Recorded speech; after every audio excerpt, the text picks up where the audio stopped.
Те куда интересува къде ходят и кога се обаждава? Чакай, вас няма дълго, аз си плащам разговорите. Седите младежи. Ей, тук сега те момчета трябва да ги изгона. Спортив, какво да направя, сайде? Не ги гонете, господине. Ами не ги гонете, няма музика, ходи. Аз да пия, бе. Хубаво не пивец ли да ставам, къде да станеш? Има тук 20 човека, аз да пия. Как да не ги гона? Стефане, ти чуваш, който ми взема аз? Аз да стана да пия тук между вас, така ли? Добре, какво да направя аз?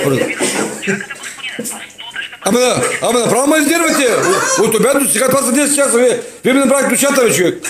Ебал съм телевизията. Спирайте договора. Направо пишете ги си повече договор не искам аз. Как не? Ами правите тогава те пивици тук да пиете, аз ще ги черпа, айде. Ко, господине? Бахте ги сте поредали, 12 часа ги сте поредали. Ти, ако има пожар, сега да сгорим от сега. Както ви казах, срока е 72 часа. До тогава може да стоите без телевизия и нямат право на оплакване. 72 часа нямам право да се оплаквам. Ами тогава, що ли ми турите хасовския номер? И аз изобщо ще се оплаквам с вас и не искам да виждам, значи да очувам по телефона. Кой да го правя аз? Да ставам певица ли? Ко? Така, какво казвате сега, защото нищо не разбрах? Значи аз тогава трябва да стана певица, като нямам Тянков, нямам Тойли, нямам Пайнер. Моля? По-бавно говорете малко. Ами ти ме изнервя, Стефчо. Как ти говоря бавно? Ти, почна че 72 часа аз трябва да чакам тебе да станеш манекен-ликъв.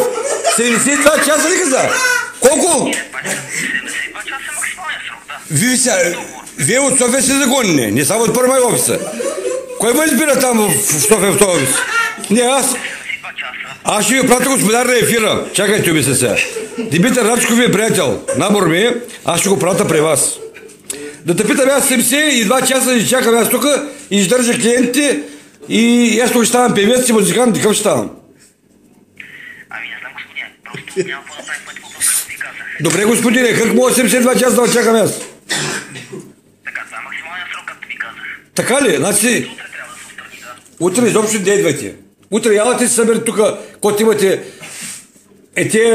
така се каже, приемници и се отървате от мен и ме пише в хасовския номер. Няма да ви платя повече никога. Ами, господине, ви имате още 12 месеца от този договор. Като имам 12 месеца, забрега на бабата в путката. Бал съм в мамата аз. Не, няма и там. Така ще си говорим. Съдейство няма да ви го кажем, ще стоите без телевизия изобщо. Ще държите после неустойки. Как ще си говорим, бе? Сема ли ти лупка си, бе? Имаме аз 50 човека, ти ми говори 72 часа, чакаме аз. Къде си говорим? Като е максималният срок, прати баба ти да пие тук и аз ще сервирам, айде. Прати баба ти, имаш ли баба сервитьорка да сервира? Кака, ха-ха-ха.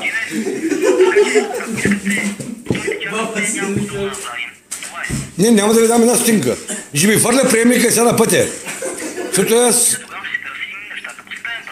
Съдебен пропуск, аз съм съдия. Яла аз за съда по съдебен пропуск да го нахагам на баба и в путката аз. Защото нето телевизия имам. Не, наистина се мъря, аз не съм. Ама изнервен съм и аз, бе, човек. Аз сега... фрезиране, живота. Те биш, че го развоите комара, дай го направо спешно. И съдия стана, бе. Не знам вика съдия, като там побиш. Чули ми каза съдия, вика, ще сваря господин, аз съм съдия. Пускай да свири нещо, че направо. Ти ще ме съдиш мен. Те е в майката. Прати баба, за да се... Я?